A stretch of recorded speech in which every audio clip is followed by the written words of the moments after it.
उसके लिए भी एक काम आता है ना सर, क्या? उप्स वगैरह के लिए भी ये काम आता है। उपसी तो पढ़ रहे हैं अपन। तो इनहेरिटेंस क्या होता है? इनहेरिटेंस का मतलब ये होता है कि आपके पास कोई चीज पहले से अवेलेबल है, ठीक है, और आप कोई नई चीज बनाने जा रहे हो, तो उस पहले से जो अवेलेबल चीज है उसको आप नई चीज बनाने में यूज में ले सकते हो, तो उसको बोलते हैं अपन इनहेरिटेंस। ठीक है ना? कि कोई नई चीज बन रही है तो पुरानी कोई चीज आपके पास पड़ी हुई है, उसके सपोर्ट से आप बना रहे हो, ताकि आपको उतना काम नहीं करना पड़े। जो अब मान लो कि मैं यूं बोलूं कि आपको मोटरसाइकिल बनाना है, जब मोटरसाइकिल का या बाइक का जब इनोवेशन हुआ होगा, तो उस समय उन्होंने ये नहीं सोचा होगा कि भाई व्हील कैसे चलता है, व्हील को कैसे चलाएंगे, चैन कैसे बनाएंगे, क्योंकि ये चीजें पहले साइकिल बनाई थी उसमें अवेलेबल थी। तो उन्होंने उसी कॉन्सेप्ट को अपने बाइक बनाने के लिए काम में ले लिया। तो जितना टाइम उनको उस आइडिया को सोचने में, उसका इनोवेशन करने में लगता, वो टाइम उनका बच गया। तो बात सीधी सीधी ये है कि जो चीज हमारे पास पहले से अवेलेबल है उसको यूज करके हम नई चीज में यूज ले लेंगे, ठीक है ना, नई चीज में उसको काम में ले लेंगे, तो हमारा डेवलपमेंट फास्ट हो जाता है। तो वही चीज हमारे इसमें भी लागू होती है कि मान लो कोई हम सॉफ्टवेयर बना रहे हैं, ठीक है, कोई सॉफ्टवेयर बनाते हैं हम, तो एक सॉफ्टवेयर बना के अपन ने रख दिया, फिर अपन कोई नया सॉफ्टवेयर बना रहे हैं, तो पुराने सॉफ्टवेयर की अगर फंक्शनलिटी अपन को चाहिए, ठीक है ना, पहले से हम जो हमारे पास अवेलेबल है उस चीज का हमें यूज करना है, तो हम जो वो यूज कर सकते हैं वो किस कॉन्सेप्ट से कर सकते हैं? इनहेरिटेंस के थ्रू। ठीक है ना? तो इस चीज को अपन स्टेप बाय स्टेप एक एक एग्जांपल से समझेंगे कि कैसे हम चीजों को अप्लाई कर सकते हैं और कैसे वो अप्लाई होती है। तो इनहेरिटेंस बेसिकली क्या है? कि using existing functionality in a new innovation. ठीक है ना? कोई नई चीज आप बना रहे हो, नई चीज का आविष्कार कर रहे हो, तो पुरानी चीज का आप सपोर्ट ले रहे हो, दैट इज कॉल्ड इनहेरिटेंस। ठीक है ना? वैसे ही जैसे कि अपन नॉर्मली बात करें, तो जैसे हम हमारे अंदर कुछ गुण जो है हमारे पेरेंट्स के आते हैं, हमारे पेरेंट्स में हमारे दादा दादी के आते हैं, दादा दादी के उनके पेरेंट्स के आते हैं, तो वो जो गुणों का आगे जाना होता है, दैट इज कॉल्ड इनहेरिटेंस। ठीक है ना? तो हमारा स्किन कलर हो गया, या हमारे का बिहेवियर होगा, हमारा फेस कलर, फेस शेप हो गया, तो वो सब हमारे लगभग हमारे पेरेंट्स से मिलता जुलता होता है, दैट इज द इनहेरिटेंस। वो हमारे उनमें से आता है। कोई ऐसी बीमारी भी है तो वो मान लो कि अगर आ रही है, तो that is also example of inheritance. तो इनहेरिटेंस का मतलब होता है कि कोई चीज पहले से है, उसमें से कुछ चीज निकल कर आपकी नई चीज के अंदर आ रही है, that is called inheritance. Coding में या ऑब्जेक्ट ओरिएंटेड प्रोग्रामिंग में इनहेरिटेंस। और थोड़े बहुत तो सर हमारे भी होते हैं। हाँ जी। चाइल्ड में तो अलग से खुद के भी होते हैं ना वो। हाँ, वैसे ही बोल रहा हूँ ना मैं कि भाई हमारे के अंदर कुछ गुण हमारे पेरेंट्स के आ रहे हैं, कुछ गुण जो होते हैं हमारे अपने होते हैं। ठीक है ना? तो जो हमारे गुण हैं वो तो नए बने, ठीक है ना, और हाँ। जो हमारे पेरेंट्स से आ रहे हैं वो पहले से अवेलेबल थे हमारे पेरेंट्स के अंदर। ठीक है ना? एक मिनट होल्ड करना। हेलो। हाँ सर। ठीक है, तो यस वो सर। हमारे पेरेंट्स के कुछ गुण तो हमारे पेरेंट्स से आते हैं, और कुछ हमारे नए अपने होते हैं। तो हमारे जो नए हैं वो तो हम नए बन रहे हैं, लेकिन जो हमारे पेरेंट्स से आते हैं वो इनहेरिट हो रहे हैं, तो दैट इज कॉल्ड इनहेरिटेंस। ठीक है ना? कॉन्सेप्ट समझ में आ गया? हाँ सर। अब टाइप्स कौन कौन यस सी सर। होती है? इनहेरिटेंस की चार टाइप्स होती हैं। एक होता है सिंगल, ठीक है, एक होता है मल्टीपल, एक होता है मल्टी लेवल, एक होता है हायरार्चिकल। ठीक है ना? ये चार तरह के इनहेरिटेंस अपन को पढ़ने हैं। ठीक है ना? सिंगल क्या होता है, इनको अपन अलग अलग देखेंगे एक एक को। सबसे पहले सिंगल इनहेरिटेंस पे आते हैं। सिंगल इनहेरिटेंस में क्या होगा कि आपकी एक क्लास को हम दूसरी क्लास में काम में लेंगे। ठीक है ना? तो मान लो कि मैं इसको एक डायग्रामेटिक समझाऊं, तो इस तरह से होगा ये कि मान लो कोई एक क्लास है अपने पास, ठीक है, ये कोई क्लास है, ठीक है, इस क्लास को मैं नाम दे देता हूं कि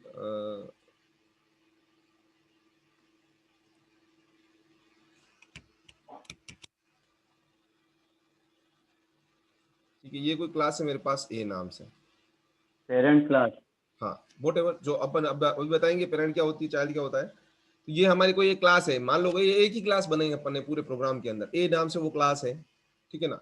अगर इस क्लास को मैं किसी नई क्लास के अंदर काम में ले रहा हूँ, ठीक है ना। ऑब्जेक्ट ओरिएंटेड के अंदर हमारा जो मेन फाउंडेशन होगा दैट इज क्लास, ठीक है। सारा काम हम क्लास के थ्रू ही करेंगे। क्यों करेंगे? क्योंकि क्लास जो है वो रीयूज हो सकती है।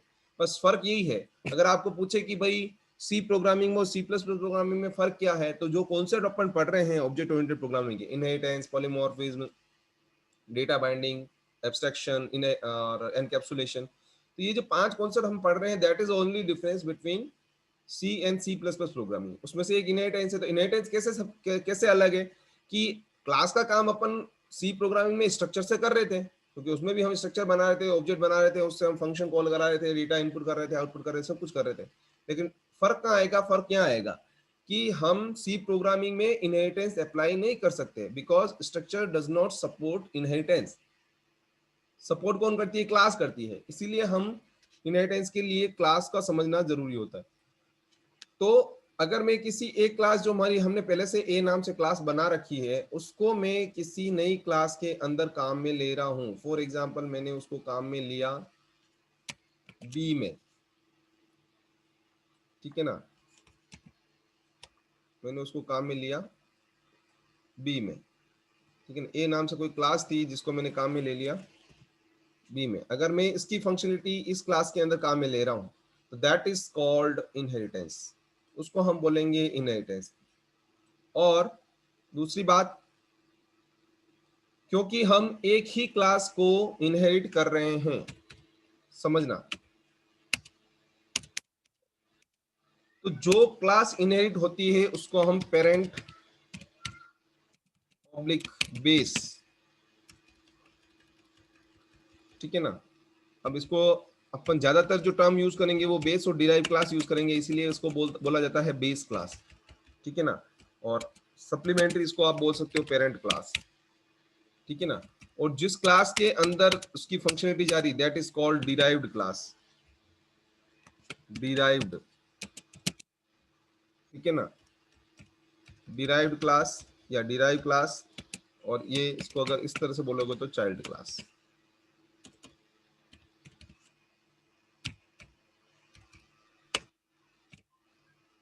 ठीक है। तो एक कोई क्लास हमने बनाई ए नाम से, ठीक है ना। अब ए नाम से अपन नहीं बनाएंगे, बनाएंगे तो अलग नाम से, लेकिन अपन को डायग्रामेटिक इसी तरह से समझाना है और इसी तरह से समझना है कि कोई क्लास हमने बनाई, क्योंकि क्लास नहीं बनाएंगे तो हम सी प्लस प्लस का प्रोग्राम नहीं बना सकते, ठीक है ना। Everything is class in C plus plus, ठीक है। तो क्लास हमने बनाई कोई ए नाम से, उसमें डेटा इनपुट करा दिया, आउटपुट करा दिया, सब कुछ करा दिया, ठीक है। अब उस क्लास, एक कैमरा, हाँ चेंज हो गया। ऑडियो और कैमरा ऑफ कर दो।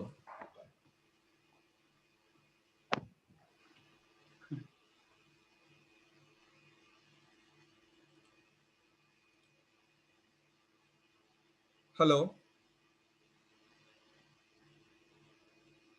M I audible? Yes sir. सुन रहे हो? हाँ सर। ठीक हाँ है। सर। तो जो जिस क्लास को हमने पहले बनाया था that is called base class, क्योंकि हम उसको यूज करने वाले हैं। तो जो यूज होने वाली क्लास होती है, ध्यान से समझना, जो यूज होने वाली क्लास होती है दैट इज कॉल्ड बेस या पेरेंट। ज्यादातर हम बेस इस टर्म को काम में लेंगे। और जिसके अंदर वो जा रही है, जो उसको यूज कर रही है, ठीक है ना, जिसके अंदर वो जा रही है या जो उसको यूज कर रही है that is called derived class. Derive का मतलब होता है से होकर आना, इसका सीधा सीधा मतलब इंग्लिश में ये होता है से होकर आना। तो बी किससे होकर आई है? ए से होकर आई है। किससे बनी है? ए से बनी। तो we are derived from our parents. अगर ये डेफिनेशन बोलता कि हम हमारे पेरेंट्स से बने हैं, तो we are derive from our parents, ठीक है ना। तो इस क्लास को हम इसमें यूज कर रहे हैं, तो ये हो जाएगी आपकी डिराइव क्लास, ठीक है ना। प्लस अब ये सिंगल इनहेरिटेंस कैसे होगा? क्योंकि हम एक ही क्लास को इनहेरिट कर रहे हैं, that's why it is called single inheritance. Okay, पहले अपन इनकी टाइप्स को समझ लेते हैं, फिर बाद में इसका एक एक प्रोग्राम बना के देखेंगे अपन कैसे प्रोग्राम बनता है इसका, ठीक है। तो डायग्रामेटिक यहाँ समझ लेते हैं, प्रोग्राम अपन अपनी कोडिंग में समझेंगे। मल्टीपल जो होता है that is what, multiple inheritance में क्या है कि यही चीज है, ठीक है ना। Control C, control B, control Z, control C, control V, एक क्लास कोई है, ठीक है ना। कंट्रोल सी, कंट्रोल वी, ये कोई बी क्लास है, ठीक है। अब हमें क्या करना है हमें एक से ज्यादा क्लास अगर मैं इनहेरिट कर रहा हूँ, समझ लेना बात को, अगर मैं एक से ज्यादा क्लास को एक साथ इनहेरिटेंस, एक साथ समझना, ठीक है ना, एक से ज्यादा क्लास को एक साथ इनहेरिटेंस कर रहा हूँ, किसमें, एक नई क्लास के अंदर, देखो क्या होगा कि जो डेवलपमेंट होता है it is not a one time process, ठीक है ना। कोई सॉफ्टवेयर बनता है, कोई एप्लीकेशन बन रहा है, कोई वेब प्रोजेक्ट बन रहा है, तो it is not a one time process, ठीक है ना, वो कोई वन टाइम प्रोसेस नहीं होता है। उसके लिए जो पहले प्रोडक्ट बनता है उसको हम मल्टीपल टाइम आगे से आगे यूज करते हुए जाते हैं अकॉर्डिंग टू रिक्वायरमेंट। जैसी रिक्वायरमेंट होती है वैसे वैसे उसका उसमें नया नया इनोवेशन होता जाता है, नई नई चीजें ऐड होती जाती है। तो अगर आप जैसे इसका एक एग्जांपल दूं तो एमएस वर्ड जो हम आज यूज कर रहे हैं वो आज से 15 साल पहले ऐसा नहीं था, ठीक है ना। आज से 15 साल पहले हम नोटपैड या वर्ड पैड को काम में लेते थे और वो भी मिनिमल ऑप्शंस के साथ में। लेकिन आज हम वर्ड को देखते हैं तो इसमें इतने सारे ऑप्शन है कि तो हमें खुद भी नहीं पता, जो यूज कर रहा है डेली उसको भी नहीं पता कि इतने सारे ऑप्शन उसके अंदर अवेलेबल है, ठीक है ना। तो वो ऑप्शन कहाँ से आए, जो बेसिक जो था उसमें भी पहले जब सबसे पहले एमएस वर्ड आया था उसमें ऐसे ही एक पेज आता था, उसमें ऐसे ही हम टाइपिंग करते थे, उसमें ऐसे ही हम फॉन्ट को चेंज वगैरह करते थे। लेकिन आज जो वर्ड है उसमें कई सारे और ऑप्शन अवेलेबल हैं, ठीक है ना, इंपोर्ट एक्सपोर्ट का, डेटा इंटरचेंज का, ठीक है ना, मेलिंग का, ये सारे फंक्शनलिटी एक साथ अवेलेबल है, यहाँ पे इंटीग्रेट की हुई है। तो हुआ क्या, जो पहले जो बेसिक सॉफ्टवेयर बना था उसमें नई नई चीजें ऐड होती गई और उसका क्वालिटी में इंप्रूवमेंट आता गया। तो वही चीज हमारे जब हम कोई सॉफ्टवेयर बनाते हैं या एप्लीकेशन बनाते हैं तो हम सबसे पहले बेसिक एप्लीकेशन बनाते हैं, फिर जैसा जैसा हमारा क्लाइंट या यूजर बोलता जाता है कि इसमें ये भी कर दो, ये भी कर दो, वो भी कर दो, तो उससे हमारी इंप्रूवमेंट आता जाता है उसमें, ठीक है ना। उसका एक एग्जांपल इस तरह से देखोगे, आज जो हम बाइक चला रहे हैं और आज से 10 साल पहले जो बाइक थी उसकी फंक्शनलिटी में जमीन आसमान का फर्क है, ठीक है ना। आज हमारे पास डिस्क ब्रेक है, आज हमारे पास डिजिटल मीटर है, आज हमारे पास ऑटो सिस्टम है, सब कुछ ऑटोमेटेड है। लेकिन उस समय बाइक में ऐसा नहीं था, ठीक है ना। उस समय बाइक में सेल्फ नहीं था, उस समय बाइक में डिस्क ब्रेक नहीं होते थे। तो ये क्या हुआ, जब जब यूजर को जरूरत पड़ी, जैसे जैसे यूजर को रिक्वायरमेंट हुई, जैसे जैसे क्लाइंट को जरूरत पड़ी, तो उन्होंने उसमें अपडेशन करवाया कि ये भी कर दो, ये भी कर दो। तो उसमें क्या हुआ, जो बेसिक बाइक थी वो तो वही रही, ठीक है ना। आज चेसिस पुरानी बाइक में भी होती है और नई बाइक में भी होती है, ब्रेक पुरानी, व्हील पुराने वाले में भी है, नई वाले में भी है। तो बेसिक जो फाउंडेशन है वो तो वही रहा, लेकिन जैसे जैसे नई नई चीजें आती गई उसमें ऐड होती गई। तो वही चीज है कि एक साथ अलग अलग से भी आप, तो अगर आप एक ही क्लास को डिराइव कर रहे हो तो वो होता है सिंगल इंडेंस, और एक साथ में आप मल्टीपल क्लास को अगर यूज में ले रहे हो तो दैट इज कॉल्ड, उसको हम बोलते हैं मल्टीपल इनहेरिटेंस। तो इसका मैं इस तरह से समझाऊं,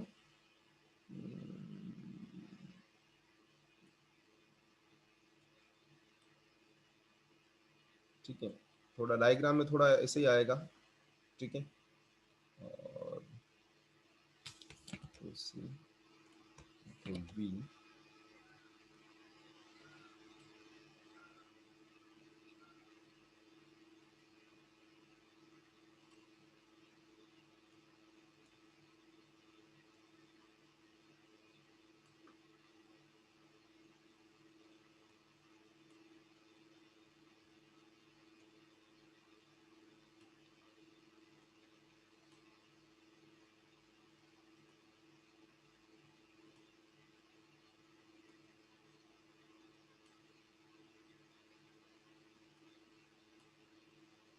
ठीक है। तो एक साथ अगर मल्टीपल क्लासेस को हम, ये ए एक अलग क्लास है, बी एक अलग क्लास है, इन दोनों क्लासेस को हम अगर एक साथ किसी तीसरी क्लास के अंदर इनकॉर्पोरेट कर रहे हैं, डिराइव कर रहे हैं, ठीक है ना, इनहेरिट कर रहे हैं, तो that is called multiple. Multiple क्यों, क्योंकि एक से ज्यादा क्लास डिराइव हो रही है।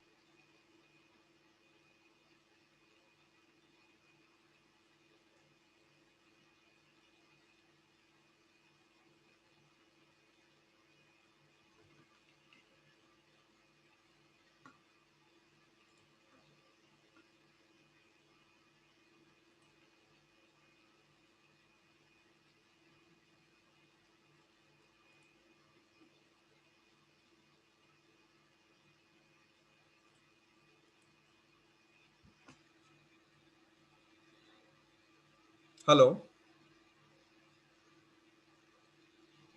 हाँ सर। Yes sir. विजिबल है, स्क्रीन विजिबल है? Yes sir. हाँ सर। ठीक है। तो ये होती है आपकी मल्टीपल क्लासेस, मल्टीपल इनहेरिटेंस। क्या होता है इसमें, एक से ज्यादा क्लासेस अगर एक साथ इनहेरिट हो रही है, एक साथ समझना, ठीक है ना, एक साथ अगर एक साथ तीसरी क्लास में जा रही है पैरेलली, तो उस केस में हम उसको क्या बोलेंगे, मल्टीपल इनहेरिटेंस बोलेंगे। तीसरा होता है मल्टी लेवल। तो मल्टी लेवल से समझ में आता है कि इसमें एक से ज्यादा लेवल होंगे, जैसे इसमें तो 2 ही लेवल हैं, ये पहला लेवल और ये दूसरा लेवल, ठीक है ना। अब ये चीज अलग अलग समझना, मल्टीपल का मतलब एक से ज्यादा क्लास है एक साथ, और मल्टी लेवल में एक से ज्यादा क्लास तो है लेकिन अलग अलग लेवल पे, इसमें तो एक ही लेवल पे है, एक ही लेवल पे मल्टीपल क्लास है, ये भी यही है और ये भी इसी लेवल पे है। लेकिन इसमें क्या होगा, मल्टीपल क्लास होगी लेकिन अलग अलग लेवल पर होगी। तो इसको अपन इस तरह से समझेंगे, control C control Z control C control V,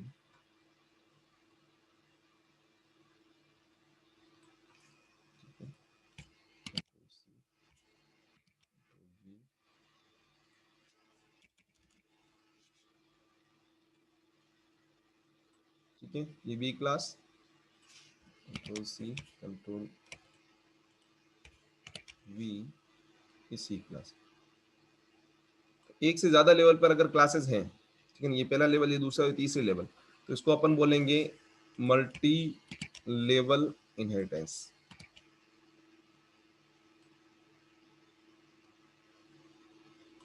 ठीक है ना।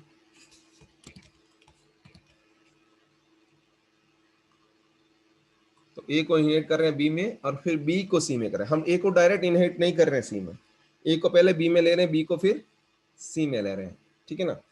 तो यही होता है मल्टी लेवल इनहेरिटेंस, यानी कि जो क्लास हम यूज कर रहे हैं, हम सिंगल इनहेरिटेंस ही परफॉर्म कर रहे हैं लेकिन मल्टीपल टाइम कर रहे हैं।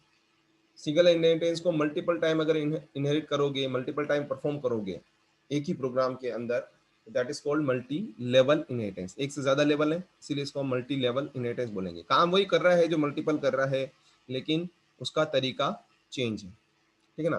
क्यों? क्योंकि मल्टीपल में तो हमें दोनों क्लास पैरेलली अवेलेबल है तो ये हो रहा है। लेकिन अगर मान लो कि कोई चीज बनी है तो पहले जो बी बनी वो ए के सपोर्ट से बन गई और हमें ए की फंक्शनलिटी और बी की फंक्शनलिटी दोनों एक साथ सी में चाहिए, ठीक है ना। तो ए की अगर फंक्शनलिटी पहले से इसमें अवेलेबल है तो हम बी को ही डायरेक्ट यूज में ले लेंगे, हमें ए को इनकॉर्पोरेट नहीं करना पड़ेगा। तो हमारा उसमें क्या है कि जो इसको मेंटेन करने का बर्डन है वो आपका हट जाता है। That's why it is useful whenever we are using an inherited class for inheritance.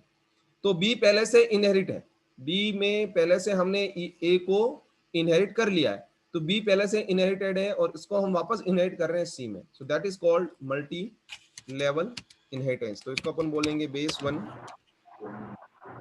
या पेरेंट 1।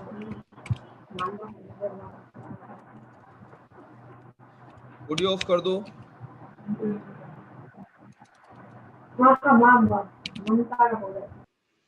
बेस 2, ऑडियो ऑफ कर दो, ऑडियो।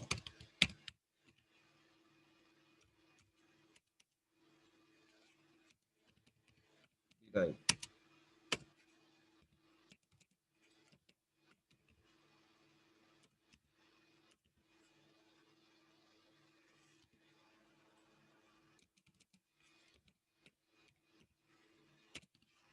ठीक है ना। समझो, ये सबसे पहली क्लास है इसीलिए इसको अपन ने बेस 1 और पेरेंट 1 बोल दिया। फिर इसको इसमें इनहेरिट किया तो ये पहले तो चाइल्ड है, ठीक है ना, इसकी ये चाइल्ड है, लेकिन वापस इसको भी हम इसमें इनकॉर्पोरेट करें तो ये क्या हो जाएगी, बेस 2 हो जाएगी। ये पहली बेस है, ये दूसरी बेस है, क्योंकि ये इसमें आ रहा है तो ऑटोमेटिकली जब अपन बी को इसमें ले जाएंगे तो ए भी इसके अंदर जाएगा। इसका यूं समझ लो कि ये ग्रैंडफादर है, ये फादर है और ये सन है या डॉटर है, वॉटेवर जो भी है, ठीक है ना। तो ग्रैंडफादर के कुछ क्वालिटीज जो है वो फादर में आ गए, फादर की क्वालिटीज वापस उसके चाइल्ड में यानी कि सन या डॉटर में आ गई। तो हमने हमारे पास वो डायरेक्ट हमारे ग्रैंडफादर से नहीं आई है, वो हमारे फादर से होते हुए आई है। तो that's why it is called multi level inheritance. समझ में आया है?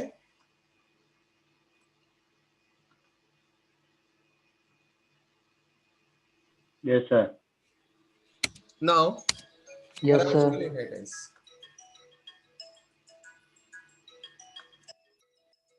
होल्ड करना।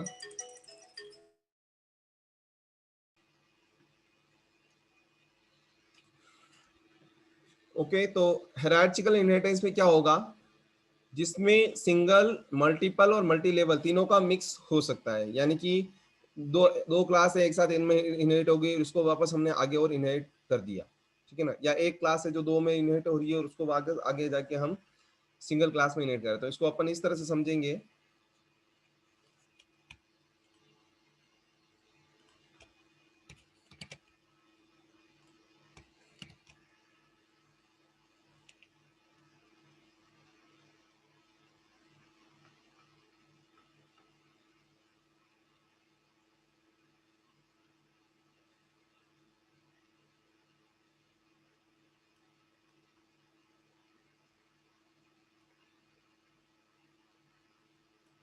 ठीक है, क्या कर रहा हूं मैं, समझना इस चीज को। ठीक है, ए इसको क्लिक कर देता हूँ। ए नाम से कोई क्लास बनाई, उसके अंदर सी इधर ले लिया मैंने और बी इधर ले लिया। ठीक है ना, पहले मैं क्या कर रहा हूँ, ए को दो क्लासेस में इनहेरिट कर रहा हूँ। हायरार्चिकल का मतलब होता है, हायरार्चिकल जो डायग्राम होता है दैट इज ऑल्सो और ठीक है ना। तो हायरार्चिकल का ये होगा कि एक से दो रूट बनेंगे, दो से तीन बन सकते हैं, तीन से दो बन सकते, दो से वापस एक बन सकता है। तो इस तरह का मैं क्या इनहेरिटेंस परफॉर्म करवा रहा हूँ। तो हायरार्चिकल में क्या होगा कि मैं एक क्लास को मल्टीपल क्लास में इनहेरिट करवाता हूँ। ठीक है ना, तो इसको मैं इस तरह से समझा सकता हूँ कि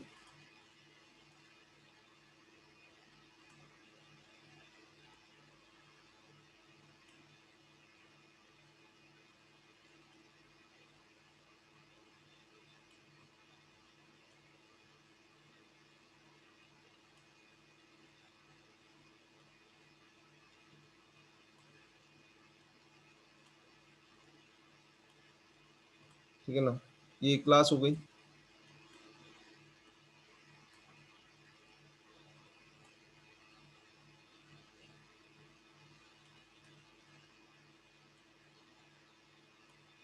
ठीक है,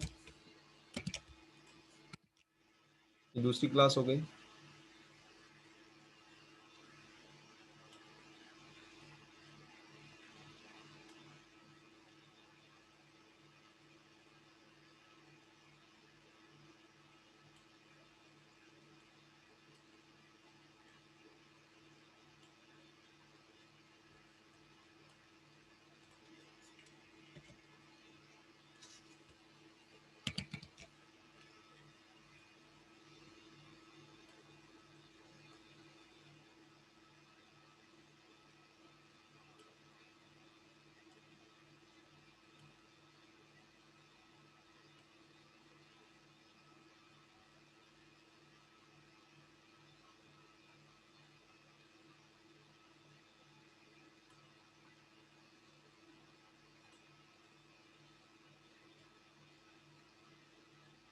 ठीक है, ए को हमने बी और सी में इनहेरिट किया और वापस हमने क्या किया कि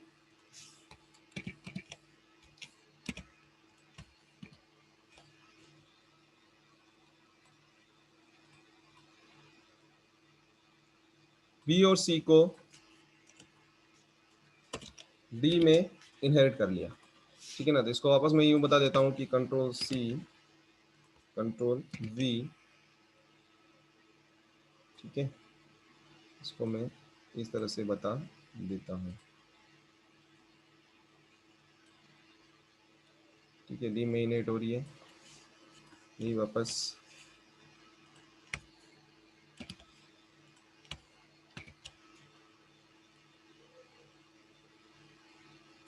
ठीक है। इस तरह का जब इनहेरिटेंस परफॉर्म होता है कि यहाँ पे हम देखो, यहाँ पे हम सिंगल इनहेरिटेंस कर रहे हैं, उसमें यहाँ पे आप वापस मल्टीपल इनहेरिटेंस कर रहे हो, ये मल्टी लेवल भी हो रहा है, ये यहाँ से एक लेवल यहाँ गया, यहाँ से यहाँ गया, तो दिस इज कॉल्ड हायरार्चिकल इनहेरिटेंस। ठीक है ना, तो ये बेस वन हो गया। ठीक है, उसके बाद में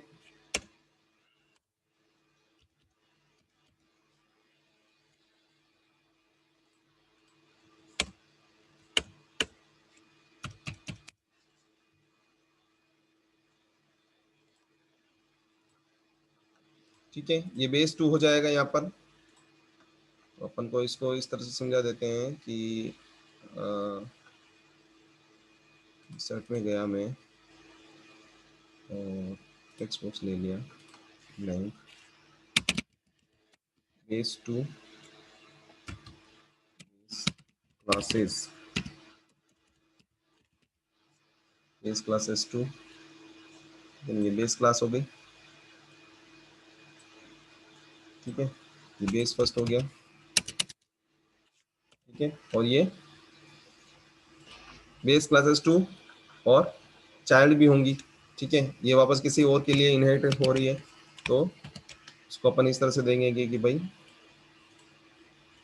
derived class.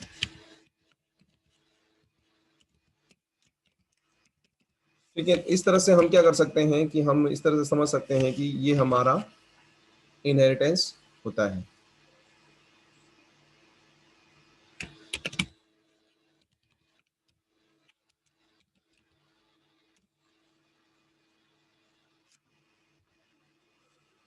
Okay, so these are the types of inheritance, कि हम किसी क्लास को कितने तरीके से रीयूज कर सकते हैं, कितने के तरीके से इनहेरिट कर सकते हैं, कितने तरीके से डिराइव कर सकते हैं।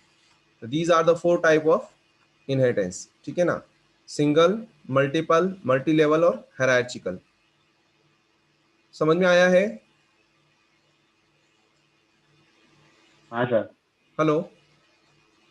Yes sir.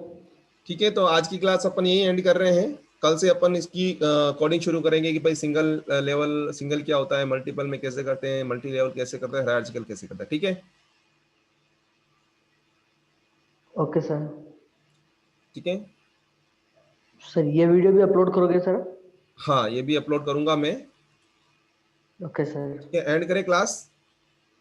Yes sir. Bye.